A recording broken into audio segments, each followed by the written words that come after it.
ini kegiatan diseminasi penyebaran pemahaman tentang penerapan pengalaman budaya positif.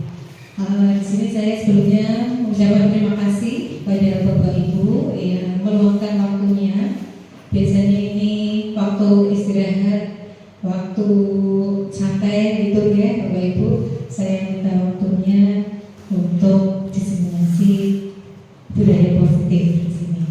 Bapak Ibu, di sini saya sebagai fasilitator sekaligus sebagai sekretariat komisi, sehingga dalam pemenuhan tugas ada yang namanya pemenuhan untuk diseminasi budaya positif. Langsung saja ya Bapak Ibu, di sini konsep inti dari budaya positif ada beberapa. Yang pertama adalah perubahan paradigma belajar, yang kedua disiplin positif, yang ketiga nilai-nilai kebajikan, yang keempat kebutuhan dasar manusia, yang kelima itu motivasi perilaku manusia, yang keenam posisi kontrol guru, yang selanjutnya keyakinan kelas dan segitiga restitusi.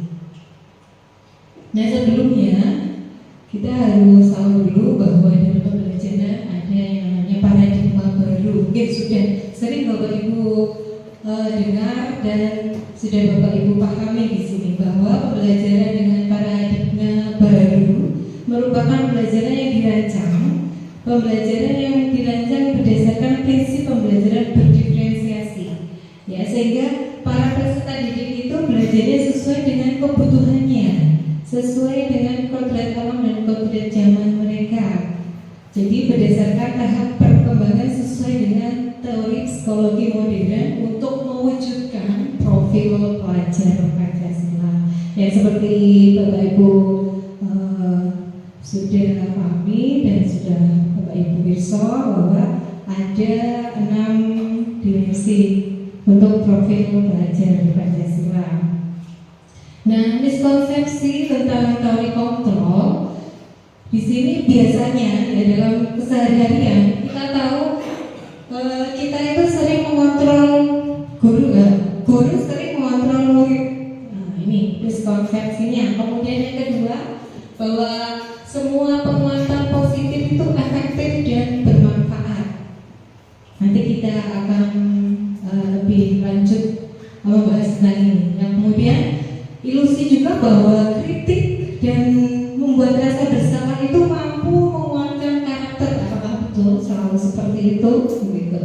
Kemudian juga ilusi bahwa orang dewasa itu berhak memaksa. Banyak kamu harus ikut orang yang lebih tua. Nah, itu ya, miskonsepsi tentang teori kontrol. Nah, di sini kita akan mengubah paradigma stimulus respon ke dalam pendekatan teori kontrol. Yang pertama di sini stimulus responnya bahwa realitas atau kebutuhan kita sama. Kita tahu bahwa realitanya kebutuhan kita itu berbeda-beda tiap satu dengan yang lain. Yang kedua, bahwa semua orang itu melihat yang sama. Untuk teori kontrolnya, setiap orang itu memiliki gambaran yang berbeda. Kemudian kita mencoba mengubah orang agar berpandangan sama dengan kita. Tetapi dalam teori kontrol kita berusaha bahwa kita memahami pandangan orang lain.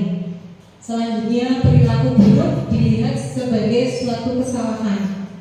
Nah, dalam teori kontrol disebutkan bahwa semua perilaku itu pasti memiliki tujuan meskipun itu perilaku yang buruk. Kemudian orang lain bisa mengontrol saya. Di teori kontrol hanya Anda yang bisa mengontrol diri Anda sendiri, tidak orang lain. Seperti halnya dulu ada yang praktek itu mengepalkan tangan. Nah, bagaimana caranya supaya tangan saya bisa terbuka?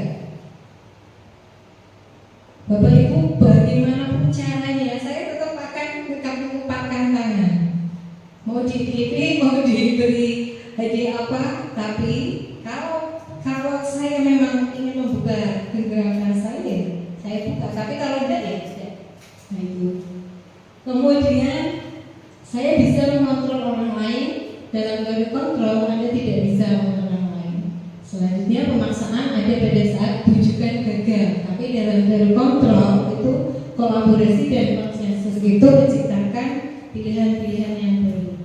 Kita masuk dalam materi disiplin positif ya Bapak Ibu. Nah, kita harus tahu dulu bahwa dalam pembelajaran dalam disiplin positif ini, sebelumnya dari Bapak Ibu apakah sering ya mendengar yang namanya budaya positif? Menurut Bapak Ibu itu budaya positif itu yang bagaimana? Bukan disiplin positif, budaya positif itu yang bagaimana? Menurut Bapak Ibu? Ucapkan salam, betul Pak Sules. Apalagi mungkin yang sudah diterapkan di Semetika Kedung ini. Menyalami Pak Ahmad di hari 3S ya betul Bu Yusi. Salam, sapa, senyum sama-sama. Ya, mungkin sampai ada yang 5S juga. Ya betul sekali tadi yang Bapak Ibu sebutkan itu termasuk dalam budaya positif. Nah di dalam budaya positif itu ada namanya disiplin positif. Disiplin ini berasal dari kata disiplina, ya artinya adalah itu belajar. Disiplin itu mengacu pada disiplin diri yang memiliki tanggung jawab terhadap apa yang dilakukannya berdasarkan nilai-nilai yang diyakini. Kemudian di sini disiplin positif itu merupakan salah satu cara menetapkan disiplin yang bertujuan untuk menumbuhkan kesadaran. Nih yang terpenting, menumbuhkan kesadaran serta memberdayakan peserta didik tanpa imbalan penghargaan atau ribet, ancaman atau hukuman. Nah sebagai pendidik, tujuan kita itu sudah pasti ya adalah menciptakan peserta didik yang memiliki disiplin diri sehingga mereka berperilaku mengacu kepada nilai-nilai kebajikan universal dan memiliki motivasi intrinsik. Ini yang terpenting Bapak Ibu, motivasi intrinsik dari peserta didik kita sehingga nanti perilaku dari peserta didik kita akan ke arah yang lebih baik dari motivasi intrinsik itu. Kemudian apa saja nilai-nilai kebajikan itu? Nah, di sini nilai-nilai kebajikan yang disepakati bersama, lepas dari suku bangsa, ya, agama, bahasa maupun latar belakangnya. Ini contoh kebajikan dalam institusi atau organisasi. Dalam profil pelajar Pancasila, seperti dalam dimensi ini ya, profil pelajar Pancasila di dalamnya ada beriman dan bertakwa pada Tuhan Yang Maha Esa dan berakhlak mulia, berkebinekaan global, gotong royong, mandiri, kreatif dan bernalar kritis. Ini contoh nilai kebajikan yang kita Mas Menteri digunakan ya. Kemudian juga untuk Ibu Primary Years Program (IYP) itu ada toleransi, rasa hormat, integritas, mandiri, menghargai, antusias, empati, keingintahuan, kreativitas, kerjasama, percaya diri dan komitmen. Dalam life skill, dalam keterampilan hidup itu nilai kebajikan yang diyakini di sini adalah dapat dipercaya, lurus hati, pendengar yang aktif. Nah ini salah satunya, ini termasuk nilai kebajikan Bapak Ibu, mendengar yang aktif. Kemudian tidak merendahkan orang lain dan memberikan yang terbaik dari diri. Nah dari nilai-nilai kebajikan ini sebenarnya berasal juga bisa dari kebutuhan dasar manusia. Mungkin Bapak Ibu sudah pernah belajar yang namanya atau pernah baca atau pernah dengar bahwa kebutuhan dasar manusia itu macam-macam ya Bapak Ibu. Nah di sini kebutuhan dasar manusia itu apa? Kebutuhan dasar manusia itu merupakan segala sesuatu yang kita lakukan itu untuk mendapatkan apa yang kita inginkan. Kita ingin apa? Kita butuh apa? Nah seluruh tindakannya itu memiliki tujuan tertentu dan semua usaha yang terbaik yang kita lakukan itu dalam rangka apa? Agar kebutuhan dasar kita terpenuhi dengan baik. Kemudian apa saja di sini ada yang saya paparkan di sini ada lima kebutuhan dasar manusia. Yang pertama itu bertahan hidup. Apa saja dalam kebutuhan dasar yang pertama ini bertahan hidup? Di sana ada makan. Kita pasti tiap hari kan butuh makan ya, itu pasti. Kemudian pakaian, tempat tinggal, keamanan, kesehatan, itu memang kebutuhan yang sangat mendasar kita sebagai manusia. Kemudian yang kedua, kasih sayang dan rasa diterima. Rasa diterima, dipedulikan, kemudian berbagi, kerjasama, itu menjadi bagian dalam kelompok. Ini tidak saja kebutuhan dasar kita sebagai pendidik, tetapi anak peserta didik kita juga mempunyai kebutuhan dasar itu. Ingin diterima, misalnya dia sebagai ingin jadi seorang pemimpin, kok yang maju itu saja, misalnya seperti itu. Kemudian berkolaborasi, kerjasama, ngerjakannya bareng-bareng, jangan sendiri. Nah, itu memang kebutuhan dasar mereka. Inginnya mereka apa? Kemudian yang ketiga, penguasaan, harga diri, keinginan untuk dianggap, jadi memimpin ya, berprestasi, diakui, didengar. Kemudian yang keempat, kebutuhan yang keempat itu kebebasan, mandiri, memiliki pilihan, mencoba hal baru dan mampu mengendalikan arah dirinya. Pengen bebas, pengen mandiri. Ternyata anak juga mempunyai kebutuhan dasar ini. Kemudian kesenangan, ini kalau anak jelas ya, pengennya bermain, kemudian humor, antusiasme, ketawa. Tidak cuma saja, kita juga perlu ya. Seperti Bapak Ibu setelah pembelajaran selesai nyanyi, itu butuh kesenangan gitu, butuh kesenangan. Memang kebutuhan dasar kita gitu. Jadi tidak usah dianggap macam-macam, tidak. Memang kita butuh untuk itu 5 kebutuhan. Nah, dalam 5 kebutuhan dasar ini ada motivasi dasar juga bisa dari kebutuhan dasar manusia. Mungkin Bapak Ibu motivasi perilaku di sini, apa saja motivasi perilaku yang mendukung?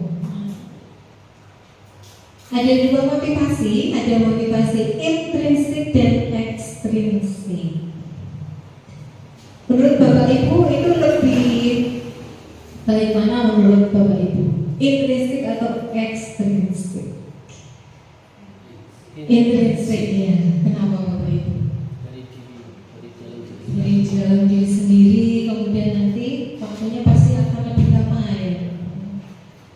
Ya betul sekali Pak Surya. Jadi untuk motivasi intrinsik itu untuk menjadikan orang yang mereka inginkan dan menghargai diri sendiri dengan nilai-nilai yang mereka percaya. Jadi memang timbul dari diri mereka sendiri. Kalau motivasi ekstrinsik ini biasanya itu untuk menghindari ketidaknyamanan atau hukuman, seperti misalnya anak terlambat sekolah. Di sini masih ada hukuman atau tidak ya? Untuk Bapak Ibu guru. Paling hanya di data. Ya, terima kasih sekali. Berarti sudah menerapkan budaya disiplin positif ini.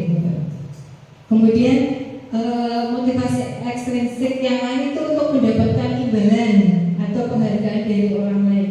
Kayak misalnya supaya berangkat pagi biar terlihat cakep kan gitu. Kemudian misalnya kalau anak gitu kan, nanti kalau biasanya kan ada guru yang memberi imbalan, kalau bisa mengerjakan ini nanti diberi hadiah. Nah itu termasuknya motivasi ekstrinsik, karena apa? Itu hanya untuk sementara, hanya beri saja, betul, karena dia mendapatkan hadiah itu saja. Setelah itu ya sudah, oke. Hanya sekejap saja. Nah, di sini pasti perilaku di sini apa saja motivasi perilaku yang mendukung. Ada 2 motivasi, ada motivasi intrinsik dan ekstrinsik. Menurut Bapak Ibu itu lebih Bagaimana menurut Bapak Ibu? Intrinsik atau ekstrinsik? Ada perbedaan istilah hukuman, konsekuensi, dan restitusi. Nah, mungkin di antara tiga ini yang menurut Bapak Ibu masih agak awam, yang mana Bapak Ibu? Restitusi ya, Pak Denny.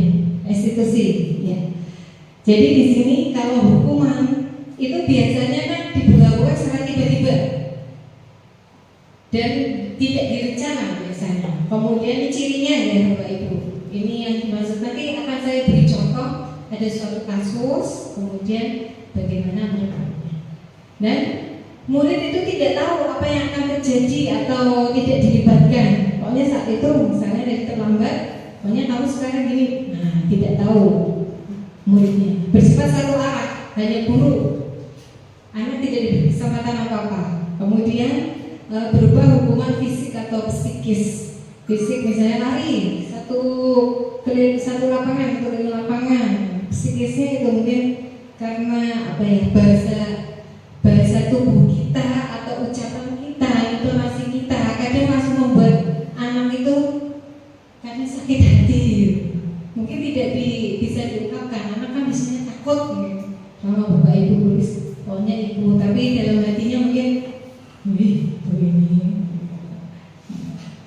Itu hukuman. Kalau konsekuensi ini agak sedikit. Jadi terencana, terus disepakati juga sesuai dengan peraturan. Murid itu tetap dibuat tidak nyaman tetapi karena ada konsekuensi itu. Nah, di sini sikap guru itu selalu memonitor muridnya.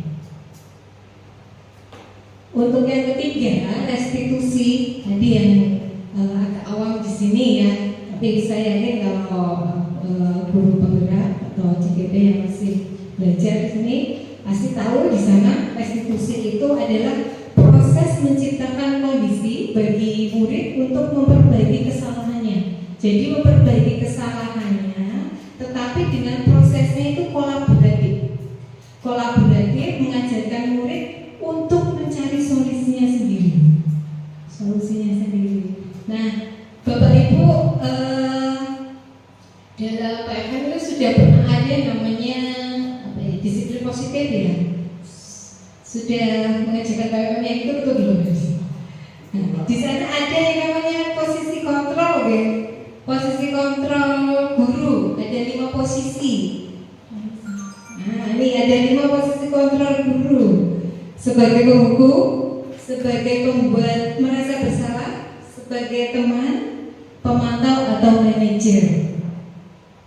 Coba Bapak Ibu berefleksi. Saya itu sebagai apa ya selama ini? Tidak selalu mungkin. Oh, saya hari ini jadi penghukum, Bu. Besok saya jadi teman. Tidak selalu memang. Oke, betul dah Bapak. Ya. Kalau Bu sampaikan apa ini Bu? Merasakan semua, udah pernah semua ya Bu di sini. Oke. Nah itu ciri-cirinya bagaimana? Nah, di sini ada beberapa ciri-ciri dari posisi kontrol. Nah, di dalam bagian tabel di sini kita lihat yang ini Bapak Ibu, yang harus Bapak Ibu cermati. Cuma enggak terlihatnya. Yang bawah sendiri, dampak pada murid itu yang terpenting. Coba kita sama-sama mencermatinya. Kalau Bapak Ibu itu sebagai penghukum, pastinya Bapak Ibu pasti berbuat entah menyindir, entah menghadap. Ini sepertinya agak kasar gitu ya. Terus guru berkata, kalau kamu tidak melakukannya, awas ya, rasakan. Nah, hasilnya itu nanti pasti menyalahkan siswanya, menyalahkan peserta didiknya. Kemudian bisa jadi nanti anaknya juga berbohong. Nah, kemudian yang terpenting tadi yang saya sampaikan, bahwa dampak pada murid pada waktu kita menjadi di posisi penghukum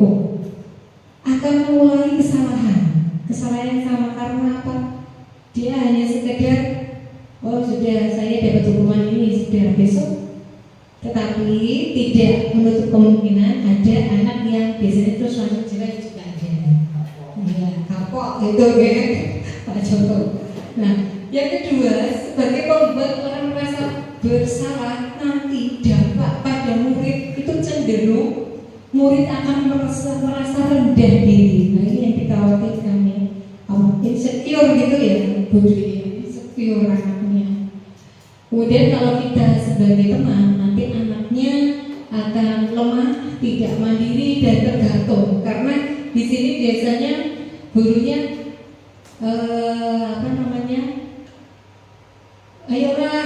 ayolah lakukan demi ibu, masa kamu tidak mau.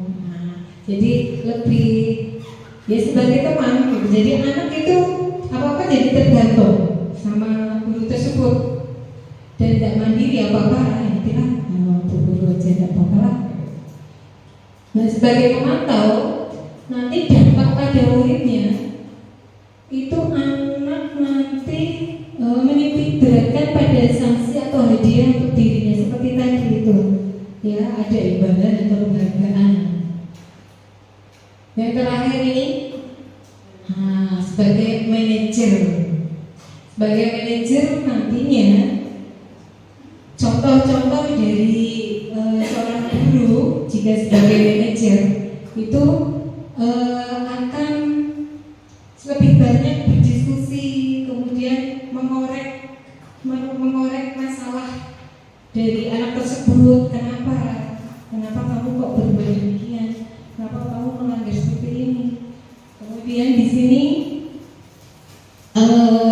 hasilnya pasti akan menguatkan pribadi dari murid tersebut dan akhirnya nanti murid itu akan bisa mengevaluasi dirinya, terus bagaimana cara memperbaiki dirinya, bagaimana solusinya, itu semuanya dari murid sendiri. Kita hanya sebagai fasilitator saja, kita gali anaknya.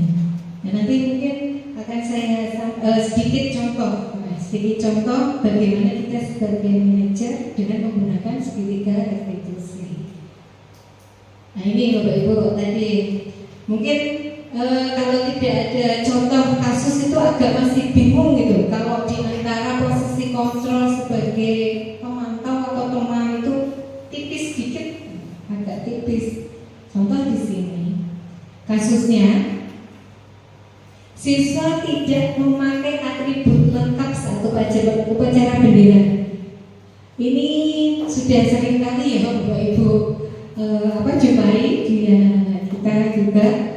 Kemarin 2 kali upacara bendera masih ada beberapa yang belum memakai atribut lengkap. Nah, coba ini Bapak Ibu kita cermati sama-sama.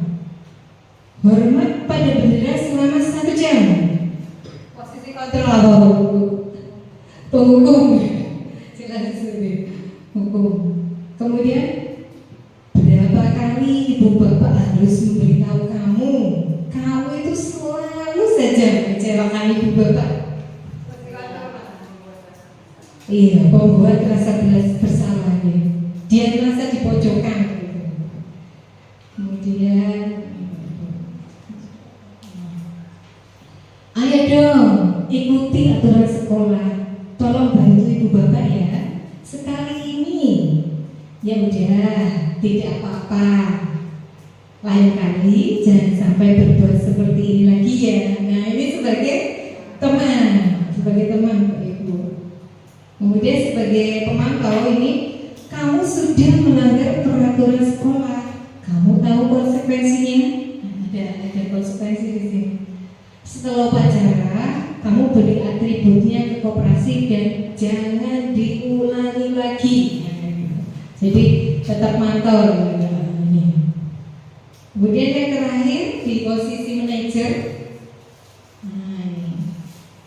apakah kamu tahu kesalahanmu? Nah, nantinya pasti murid kan akan menjawab pertanyaan kita. Kira-kira bagaimana kamu memperbaiki kesalahanmu? Mereka juga pasti akan bicara sesuai dengan hati mereka gitu. Ini sebagai manajer. Mungkin dari contoh kasus ini Bapak Ibu bisa lebih memahami ya perbedaan 5 posisi kontrol. Nah, menurut Bapak Ibu, ini di 5 posisi kontrol guru ini mana yang menurut Bapak Ibu paling berat? Manajer Pak. Tapi perlu berlatih memang ya, perlu berlatih. Sebenarnya tidak berat ya kalau kita sudah mencoba. Nah, di sini ada lagi Bapak Ibu, coba ini kita cermati lagi ya. Saya kecewa sekali dengan kamu. Nah, posisi kontrol apa Bu? Yang kedua, ya betul, yang kedua. Pemberi kesan bersalah, ya betul. Lanjut. Kamu tidak pernah benar melakukannya.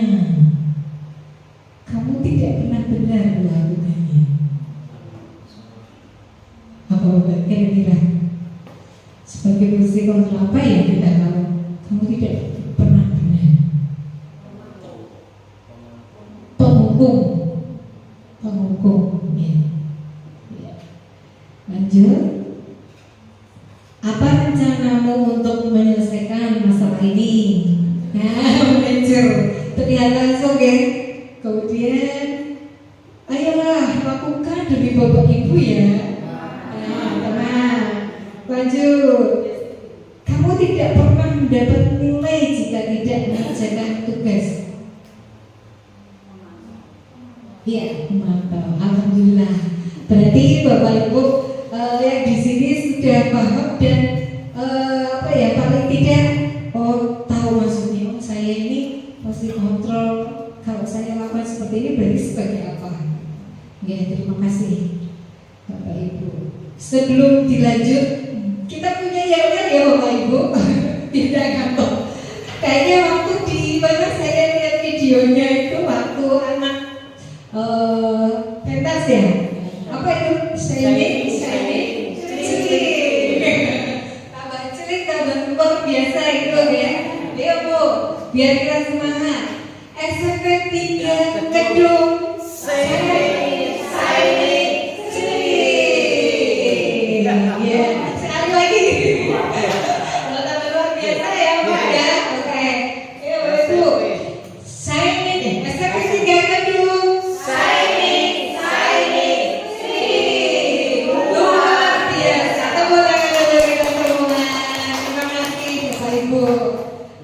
Kita lanjut ya, Bapak Ibu, kita ke keyakinan kelas. Nah, di antara Bapak Ibu yang di sini sudah pernah ada membuat keyakinan kelas di kelasnya Bapak Ibu? Sudah? Oh, kemarin sudah? Iya. Oh iya, silakan. Ya, jadi di sini mengapa keyakinan kelas bukan peraturan kelas? Kenapa ya kok bukan peraturan kelas ya, tapi kok keyakinan kelas? Menurut Bapak Ibu gimana? Iya, sudah diyakini di kelas itu, betul Bu Yusi.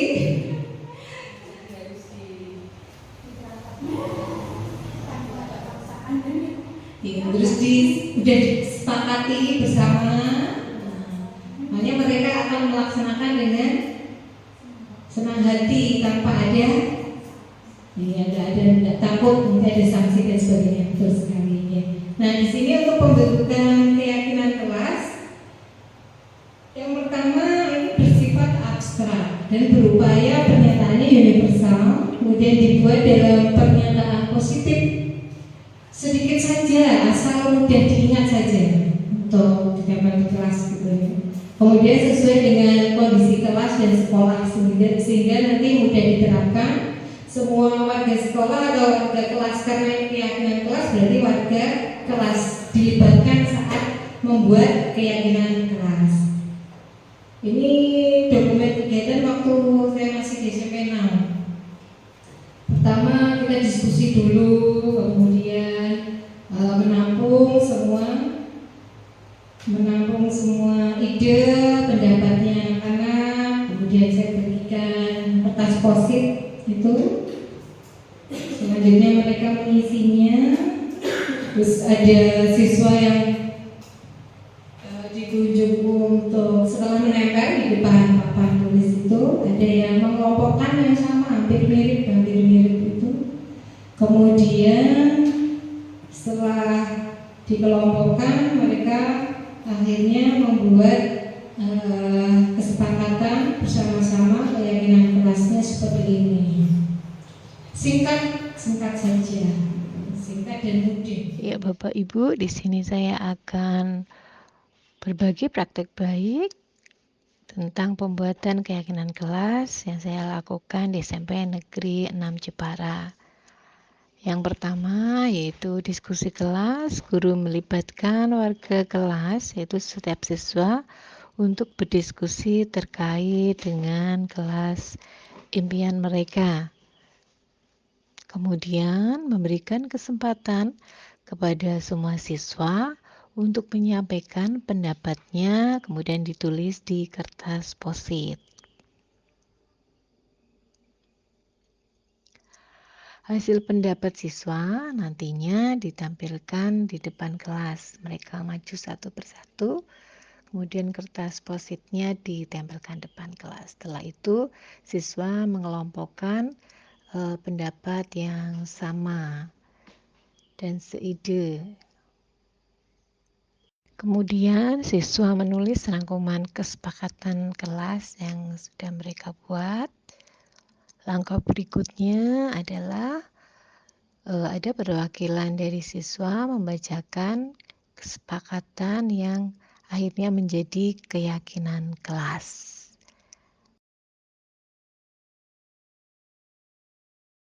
Setelah keyakinan kelas terbentuk, mereka membuat poster dalam poster digital untuk dicetak dan ditempel di dinding, ditempatkan di tempat yang strategis menurut mereka. Kemudian di sini contohnya yang pertama tepat waktu, yang kedua menjaga kebersihan, yang ketiga saling menghargai, yang keempat ramah dan sopan, dan yang kelima semangat dan aktif dalam pembelajaran. Jadi pernyataan yang ada di keyakinan kelas itu berupa pernyataan-pernyataan yang positif, mudah dan singkat serta mudah dihafal oleh mereka.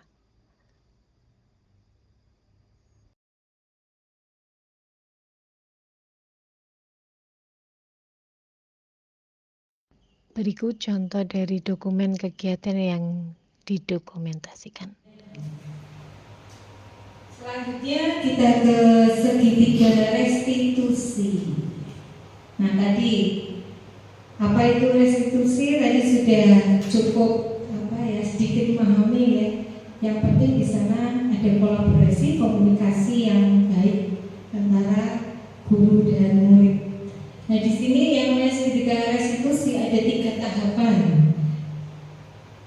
Di sana itu ada suatu proses dialog antara guru sama murid untuk menghasilkan nanti muridnya nanti jadi mandiri dan bertanggung jawab.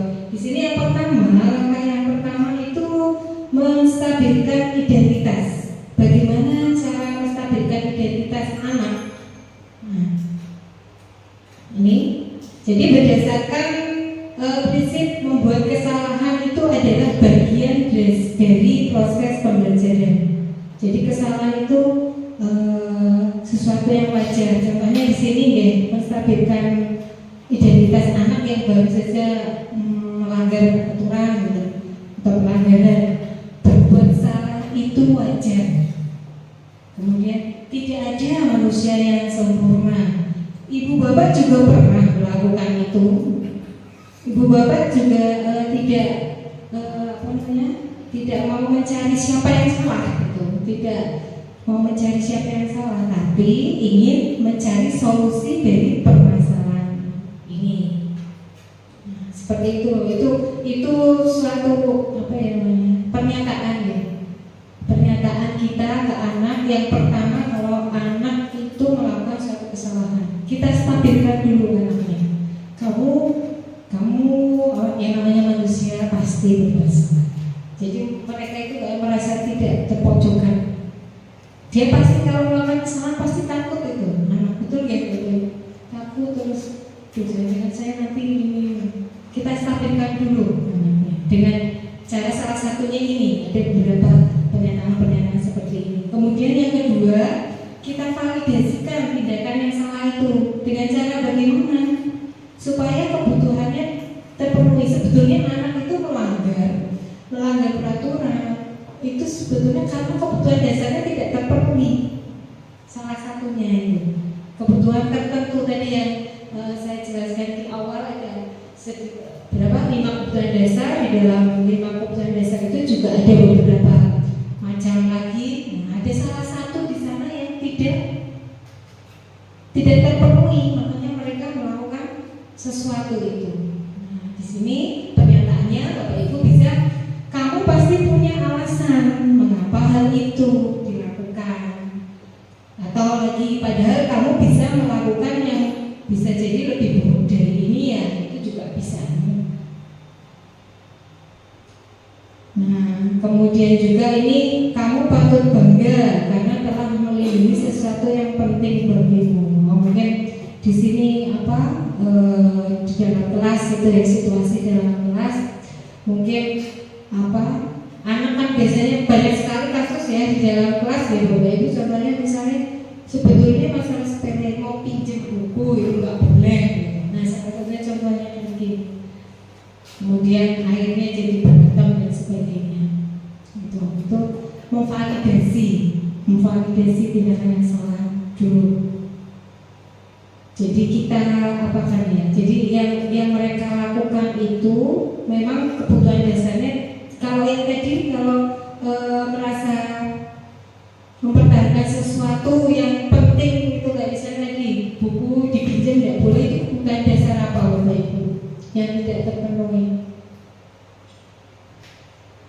Salah satunya tadi banyak. Misalnya karena kasusnya punya buku, dia nggak punya tapi dia mau pinjam tapi nggak boleh, akhirnya berantem gitu. Sebenarnya kebutuhan apa? Ingin ya kerjasama itu ya, yang bermasalah kan yang pinjam itu, terus akhirnya berantem. Yang pinjam itu merasa harusnya kan boleh berbagi kerjasama. Nah itu kebutuhan dasarnya tidak terpenuhi, akhirnya dia melakukan seperti itu. Ini. Jadi validasi dengan salah.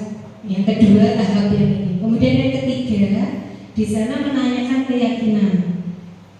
Jadi di sini berdasarkan tadi ya prinsip teori kontrol, pada dasarnya kita termotivasi secara intrinsik. Nah, jadi ditanyakan ke anaknya itu keyakinan kelas yang sudah disepakati apa? Mungkin di keyakinan kelas yang sudah dipasang gitu. Memang seidealnya untuk kelas sudah tidak ada peraturan kelas. Ini di sini ada yang wali kelas, Bapak Ibu. Wali kelasnya sudah punya keyakinan kelas di kelasnya. Ya. Sudah. Kita kembalikan lagi. Nah, kita kembalikan ke anaknya. Apa keyakinan kelas kita? Kalau misalnya kita berhadapan dengan anak yang lain, keyakinan kelas kita apa? Dulu ikut nyepakati ya. Yang mana yang kamu langgar? Ya Bu, ingat saya ini. Nah, terus kamu ingin jadi seperti apa? Dulu waktu menyepakati keyakinan kelas apa yang kamu langgar? Ya. Nah, itu menanyakan keyakinannya. Kemudian keyakinan, kamu sebetulnya pengen seperti apa? Pengen jadi orang yang seperti apa? Saya pengen disiplin Bu, saya pengen sama teman ya baik, boleh pinjem, boleh. Masa seperti itu udah boleh misalnya kayak gitu. Oh berarti mungkin di keyakinan kelas di situ kerjasama ya, saling bantu membantu sama sudah ada. Nah, berbagi betul. Nah ini contoh penerapan.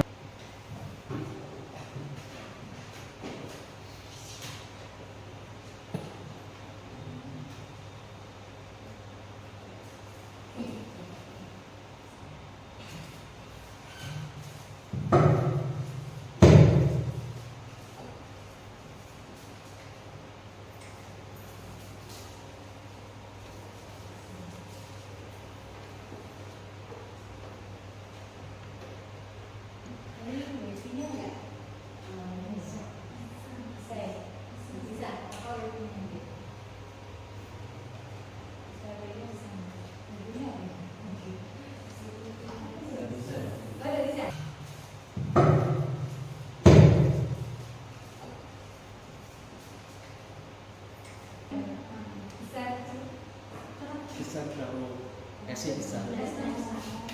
SI Coba.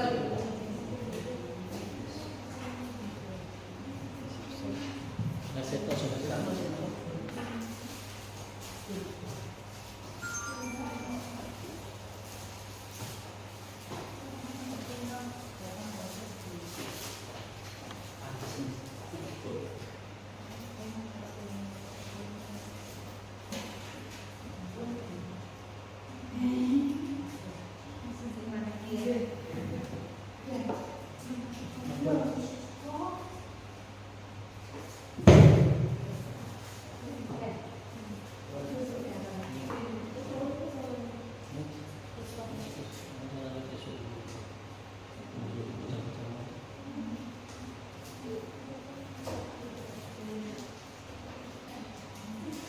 Suaranya nggak begitu jelas ya, nggak bisa karena ini nggak ada Wifi, pakai Wifi, yang pakai Bluetooth tuh.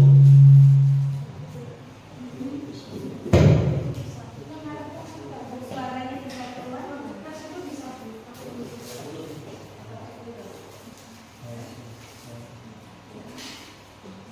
ini.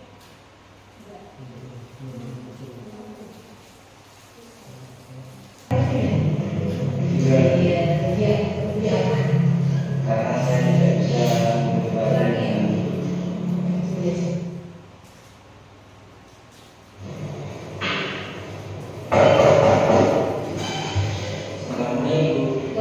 Assalamualaikum. Ini kasusnya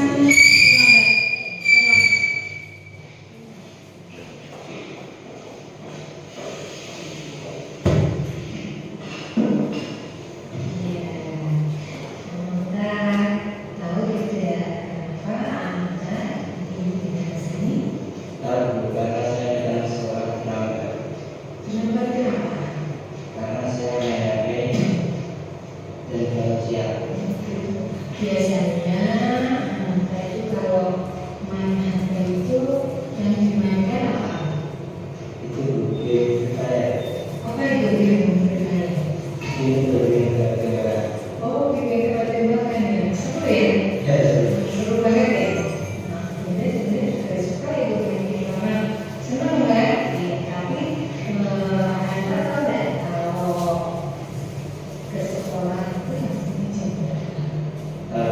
Ya begitu. Jam 7. Nah, kalau anak berangkat terlambat atau berjanji, anak dia Karena saya tidak bisa beribadah dengan jadi tidak full pelajarannya, jadi kita merasa rugi dan anak tahu tidak dia yang sudah belajar disiplin dalam semua hal. di sini dalam semua hal. Kira-kira nanti anak ini menjadi orang seperti apa? Ini menjadi orang yang rajin dan tertib. Supaya rajin dan tertib. Jadi anak ini berubah tidak? Ini dia, ini berubah jadi lebih baik ya. Ini bahkan kalau ini saja. Ini berat. Nah, untuk mengatasi masalah ini, kira-kira nanti apa yang bisa anak lakukan? Saya akan bersalah dan menjadi kerja yang mengembangkan pribadi. Berarti ini bisa ya melakukan tadi tadi. Oke, jadi nanti anak akan masalah, kemudian nanti minta tolong ibu untuk membangunkan lebih pagi lagi supaya dia terlambat lagi. Nah, kira-kira nanti anak berangkatnya besok pagi terlambat atau tidak ini? Saya jangan melakukan Dari ibu menghargai keinginan anak untuk berubah, semoga nanti anak jadi anak yang disiplin dan rajin ya, dan tentunya jadi orang yang sukses ya. Gitu. Saya merasa senang sekali meskipun hari ini saya telah melanggar peraturan sekolah, saya tetap tidak dihukum oleh Bunda. Dan saya akan berjanji untuk lebih baik lagi dan disiplin untuk kedepannya. Terima kasih Bu Indah. Tes. Tadi ini video sedikit ya tentang kasus yang biasa selalu kita temui gitu, anak-anak itu terlambat sekolah. Nah di sana apakah Bapak Ibu melihat tahap 3 dari segitiga restitusi tadi dari video tadi muncul tidak di sana Bapak Ibu? Waktu tahap pertama itu kan menstabilkan identitas, itu muncul tidak di sana? Muncul ya. Yang mana ya? Yang pada saat percakapan yang seperti apa? Menstabilkan identitas. Ya, bagaimana? Nanti Mas Nata ingin lebih baik lagi, tidak salah. Gimana Pak Azli? Nanti ada keinginan lebih baik lagi. Oh iya, nanti ada keinginan untuk yang lebih baik lagi. Ya. Adakah pendapat yang lain? Tahap menstabilkan, ya, stabilkan identitas di awal. Ya, waktu awal. Lupa. Coba di sini tadi, karena kan nggak begitu jelas juga suaranya ya, suaranya nggak begitu jelas. Jadi di sana itu tadi Bapak Ibu ada pertanyaan dari saya yang ke anak-anak. Betul terus. Kenapa kok terlambat? Terus dia bilang main game, itu game apa? Oh game ini, oh ibu juga suka main game gitu. Itu untuk senang ya, karena kan senang ya main game ya. Ya betul, itu di stabilkan identitas dulu. Jadi kita tahu dia itu kemarin tadi udah terlambat sekolah karena ini kita stabilkan dulu, bangun kesiangan. Anak-anak sekarang seperti itu kan, main game gitu ya, supaya bisa seperti itu.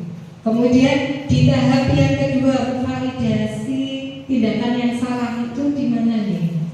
Di percakapan yang di mana Bapak Ibu? Kalau Bapak Ibu cermati tadi waktu validasi tindakan yang salah. Kenapa kamu melakukan hal itu? Nah ya betul. Ya, kenapa ngomongin? Jadi pertanyaan seharusnya kalau sekolah itu berapa ya berangkatnya? Peraturan sekolah gitu ya. Peraturan sekolah itu maksudnya jam berapa? Ya, terus kan menggiring ke stabil tadi validasi yang salah.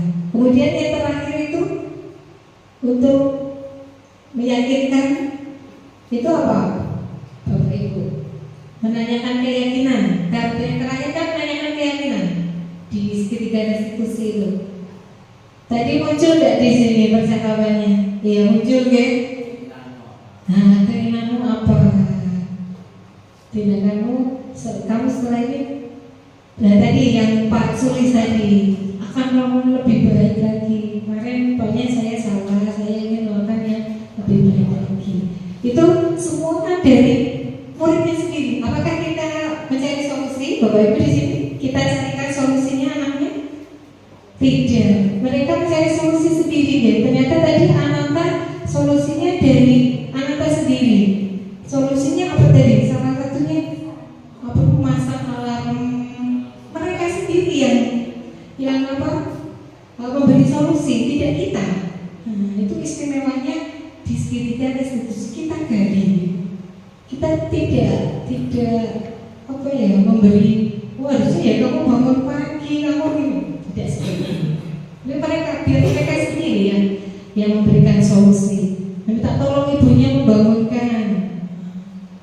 Kan tiap orang juga beda-beda. Kalau misalnya Ananta ibunya, siapa tahu yang lain sesuai yang lain bapaknya, siapa tahu pembantunya. Kan mereka beda-beda. Jadi biar mereka sendiri yang memberi solusi. Ini contoh yang pertama Bapak Ibu. Sepertinya susah atau tidak? Tadi aja Pak Joko sulit. Sudah kayak hanya ngobrol biasa, tapi apakah di sana kita tidak ada hukuman, tidak ada konsekuensi, tapi dia dengan sadarnya sendiri, oh ya saya salahnya di sini, saya harus bisa lebih baik. Oh solusinya nanti besok saya akan berangkat lagi pagi, tidak akan ulangi lagi dan sebagainya. Selanjutnya coba kita yang ini. Nah ini kalau tidak dapat diputar. Tidak dapat diputar. Nah, lagunya mati, ya benar. Oh, lagunya mati. Tadi punya. Oh iya betul nih. Tidak tolong.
Bisa masih hidup kok, boleh punya biji.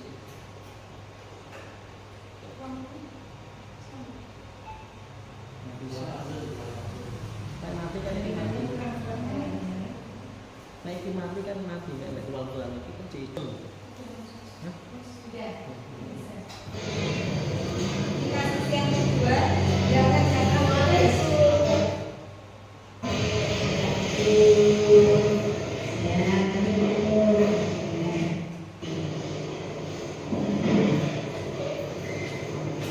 Ya sehat kan ini? Sehat.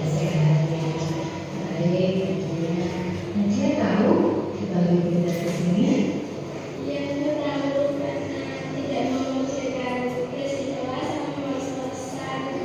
Namanya Jelas ya, kemudian lakukan yang salah. Ini berbeda dengan situasi dan posisi. Untuk itu sering tidak mengumpulkan tugas di sekolah sudah dilakukan bersama-sama. Orang itu masalah lagi.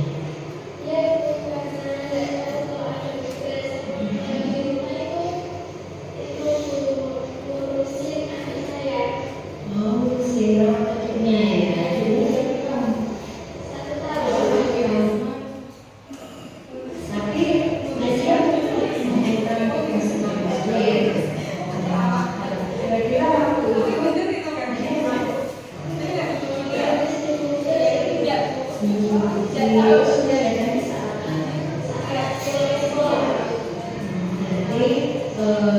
kalau nanti tidak mengumpulkan tugas, kira-kira tidak berarti juga rugi ya, sekali ya.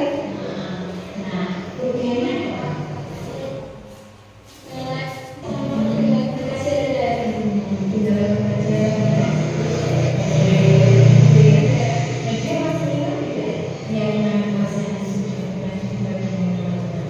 Iya tuh, itu mengumpulkan tugas setelah aku.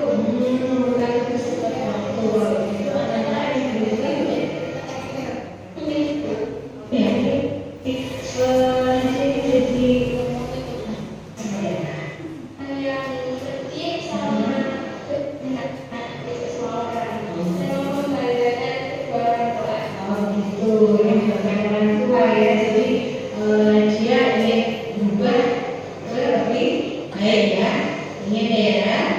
Nah, rencananya kira-kira bagaimana cara dia supaya bisa berubah.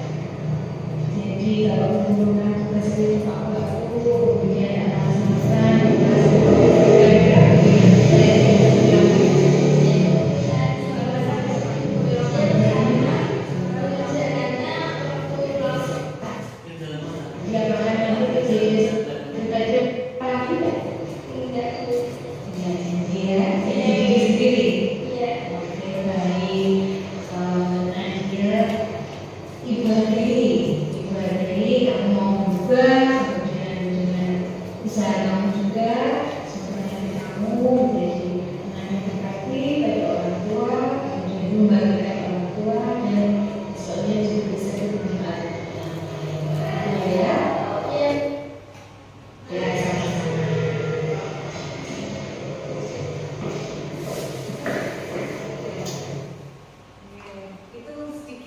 Hari ini saya senang sekali walaupun tadi di kelas saya males-malesan dan tidur-tiduran, tetapi tidak dimarahi oleh Bu Guru.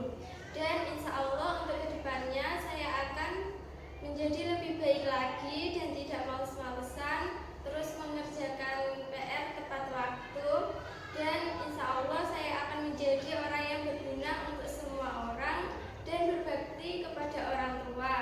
Terima kasih Bu Indah. Jadi ini yang kedua sudah jelas terlihat ya Bapak Ibu 3 tahapan itu ya. Mungkin hanya sekilas saja itu tadi yang kasus yang kedua, intinya sama sesuai dengan 3 tahapan skill restitusi. Kita stabilkan dulu peserta didik kita, kemudian yang kedua memvalidasi yang salah itu apa, kita kembalikan lagi solusinya itu ke anak. Kemudian menanyakan keyakinan dihubungkan dengan keyakinan kelas saja, kayak kelasmu apa gitu. Dan mungkin ini sebagai akhir dari kegiatan ini.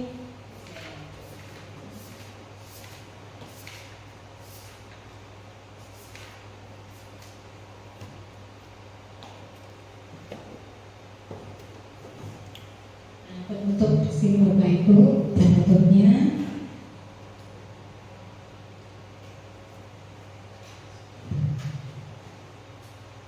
belum komen ya bos. Penutupnya di sini dalam penerapan disiplin positif, hendaknya kita itu sebagai pendidik memiliki paling tidak harus standar kepribadian dulu, karena kita punya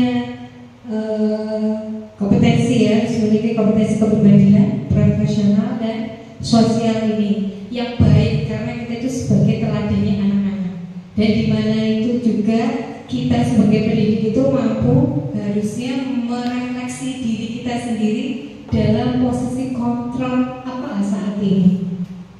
Bagaimana kita sebagai pendidik itu sebagai among di sini tanda kutip manajer, sebagai manajer yang nantinya bisa menuntun murid-murid kita menjadi insan yang mandiri, merdeka dan bertanggung jawab.